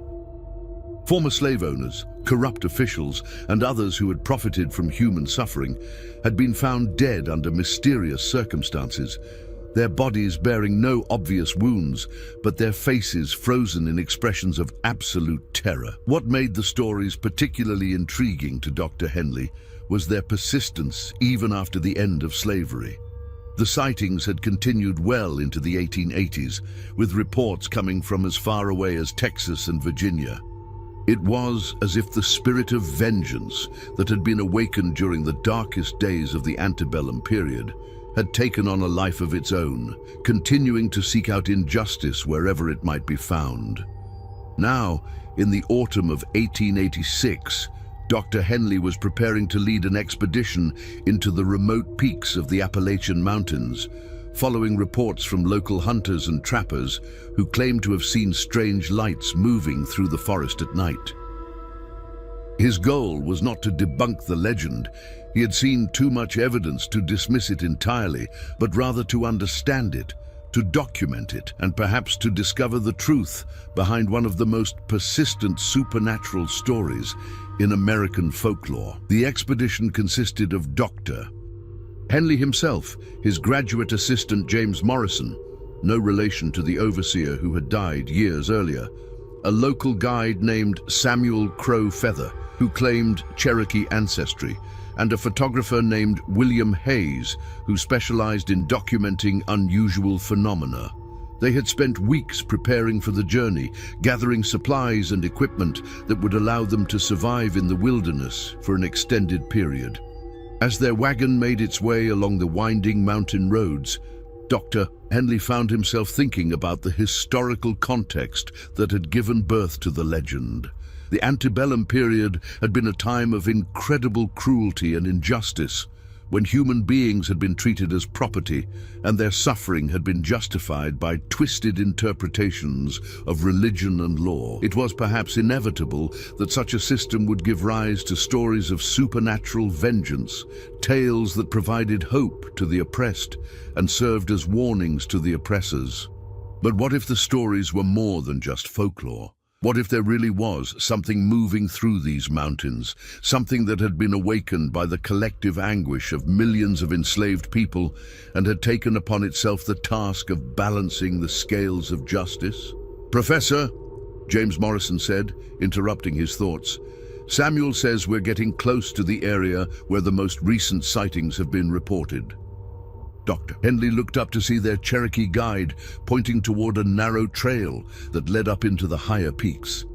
The man's weathered face was set in lines of concern, and his dark eyes held a wariness that spoke of genuine fear. "My grandfather told me stories about these mountains," Samuel said, his voice barely above a whisper. "He said there were places up there where the spirits of the dead gathered, places where the old powers still held sway. He warned me never to go there, especially not at night." "But you're willing to guide us?" Dr. Henley asked. Samuel nodded reluctantly. "The stories need to be told, the truth needs to be known, but we must be careful, Professor, very careful. Some things are better left undisturbed." They made camp that evening in a small clearing about halfway up the mountain, building a fire and preparing a simple meal as the sun set behind the peaks. The temperature dropped quickly once darkness fell, and they huddled around the flames for warmth while Dr. Henley reviewed his notes and Hayes prepared his photographic equipment. It was just after midnight when they heard it. The sound of singing carried on the wind, a woman's voice raised in what sounded like a spiritual song in a language none of them recognized. The melody was hauntingly beautiful, but somehow deeply unsettling, seeming to come from everywhere and nowhere at once. "That's her," Samuel whispered, his face pale in the firelight. "That's the song my grandfather described, the song of the woman with the lantern." Dr. Henley felt his heart racing as he grabbed his notebook and began scribbling observations. This was exactly what they had come to find, evidence of the supernatural phenomena that had been reported for over 2 decades. But as the singing continued, he found himself struggling with a growing sense of unease that had nothing to do with scientific curiosity. The temperature around their campfire seemed to drop even further, and their breath began to come out in visible puffs, despite the warmth from the flames. Strange shadows began to move at the edges of the firelight, shapes that seemed almost human, but somehow wrong, as if they existed in a space between the world of the living and the realm of the dead. "Do you see that?" Hayes whispered, pointing toward the tree line. "There's a light moving through the forest."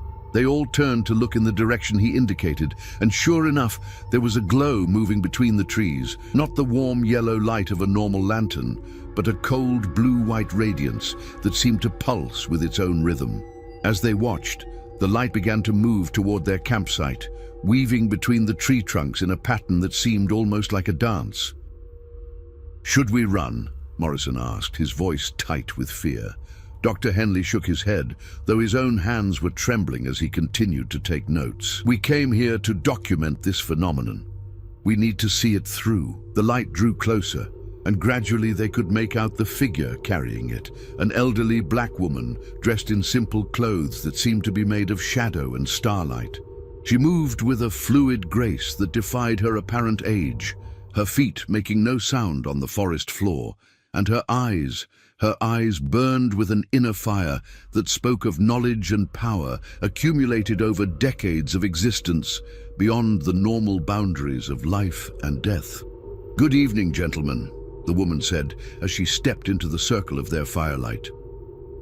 Her voice was rich and deep, carrying an authority that made all 4 men instinctively straighten up. "I understand you've been looking for me." Dr. Henley found his voice with difficulty. You're her. Your Mama Louise." The woman smiled, and the expression was both beautiful and terrible. "I have been called by that name, yes. though I am much more than the woman who once bore it. I am the accumulated rage of generations, the embodied spirit of justice for all those who died unavenged. I am what happens when suffering becomes so great that it transcends the boundaries between worlds. She moved closer to their fire, and as she did, the flames changed color, taking on the same cold blue-white hue as her lantern. The shadows around them deepened, and in those shadows, the four men could see faces, hundreds of faces, thousands of faces, all of them bearing expressions of pain and loss and desperate hope. "You want to understand me," Louise continued, her gaze moving from one man to the next. "You want to document me, to explain me, to reduce me to words on a page that can be filed away in some academic journal. But I am not a phenomenon to be studied, gentlemen. I am a force of nature, a manifestation of cosmic justice that exists beyond your ability to comprehend or control." Samuel Crowfeather stepped forward, his face set in lines of respect and reverence. "My people have stories about spirits like you," he said quietly.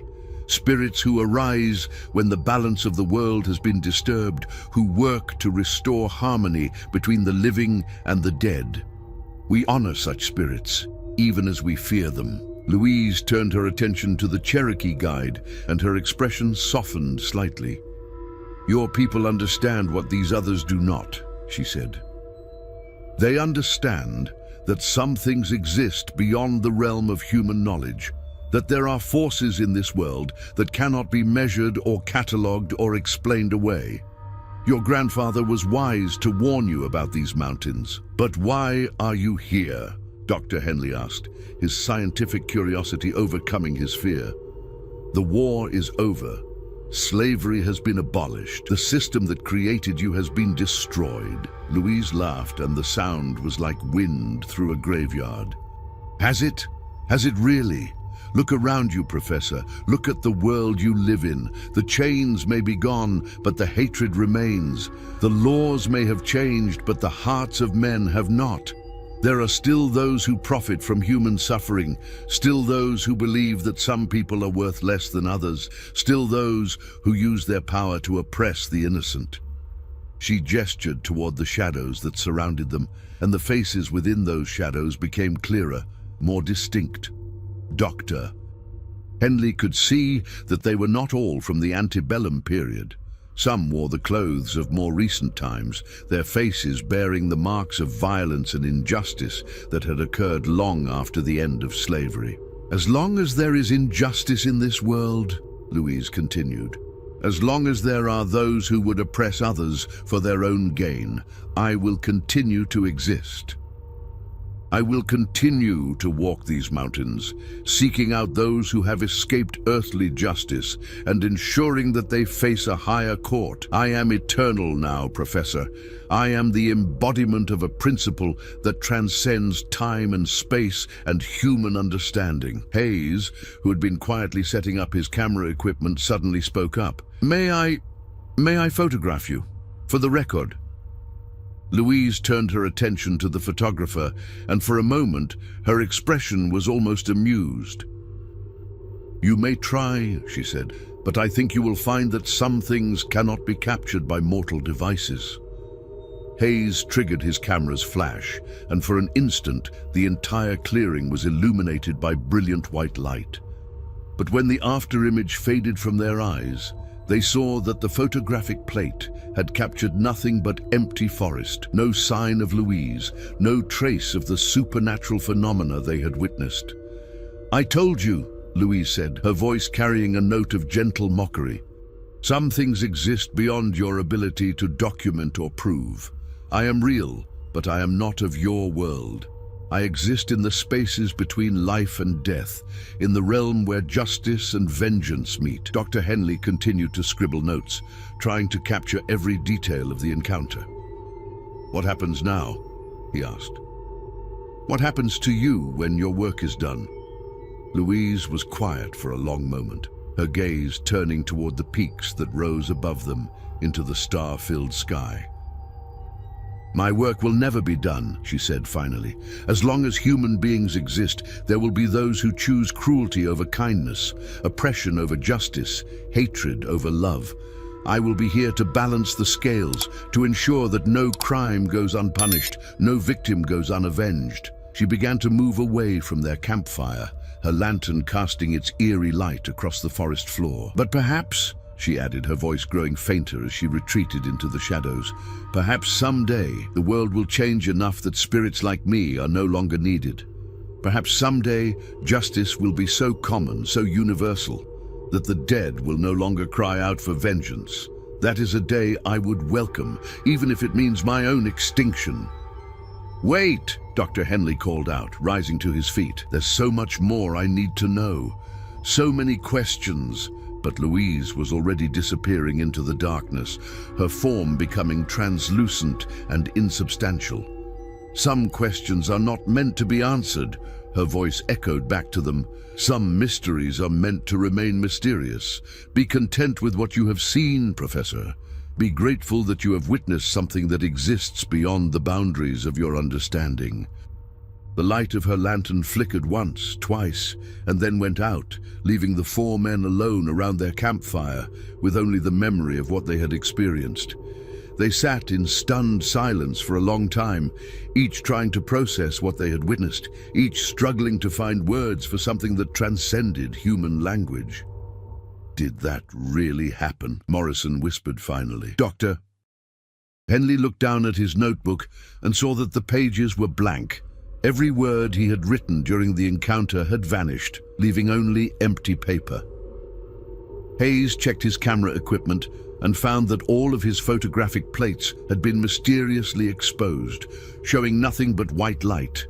"I don't know," Dr. Henley said quietly. "I honestly don't know." But Samuel Crowfeather nodded slowly, his weathered face set in lines of certainty. "It happened," he said. "My grandfather would have said that we were honored to witness something sacred, something that exists beyond the world of ordinary men. We have seen the spirit of justice itself, and we should be grateful for the privilege." They broke camp the next morning and made their way back down the mountain, each man lost in his own thoughts about what they had experienced. Dr. Henley would go on to write about their expedition, but his academic papers would be dismissed by his colleagues as the fantasies of a man who had spent too much time listening to folklore and superstition. But the stories would continue to spread, carried by those who had heard them from their grandparents and great-grandparents, passed down through generations of people who understood that some truths could not be proven in laboratories or documented in scholarly journals. The legend of Mama Louise would endure, becoming a part of the cultural heritage of the American South, a reminder that justice could take many forms and that some debts could never be forgotten. Years later, explorers would find a cave high in the Appalachian peaks, its entrance hidden behind a curtain of vines and moss. Inside, they would discover an ancient lantern sitting on a natural stone shelf, its metal surface covered with symbols that no scholar could translate. The lantern appeared to be made of some unknown alloy that showed no signs of rust or corrosion, despite its obvious age. Most remarkably, the lantern still contained a flame, a small, steady light that burned without fuel, without wick, without any apparent source of energy.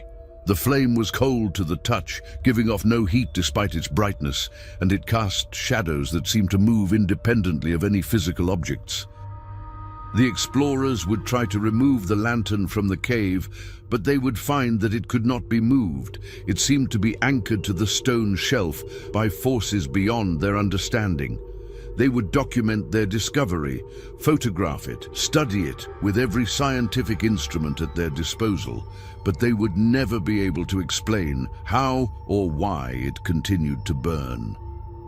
Local people would tell them that the cave was sacred, that it was the final resting place of a spirit who had once walked the mountains seeking justice for the oppressed.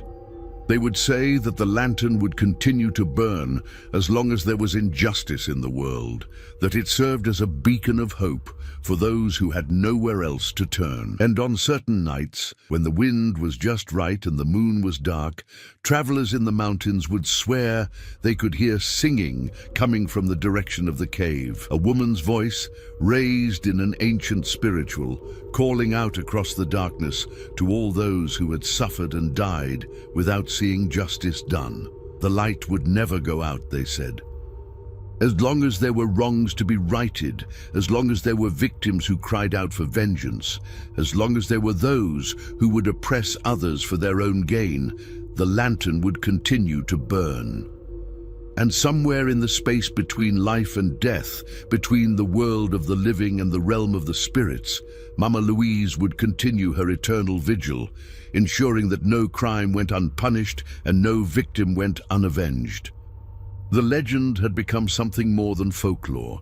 It had become a promise, a covenant between the living and the dead that justice would always find a way, no matter how long it took or how impossible it seemed. And in the cold, steady flame of that impossible lantern, that promise would burn forever, a light in the darkness for all those who had lost hope, and a warning to all those who would choose cruelty over compassion. The story of Mama Louise had ended, but the legend would live on, carried in the hearts and minds of all those who understood that some truths transcended the boundaries of the possible, and that justice, once awakened, could never truly die.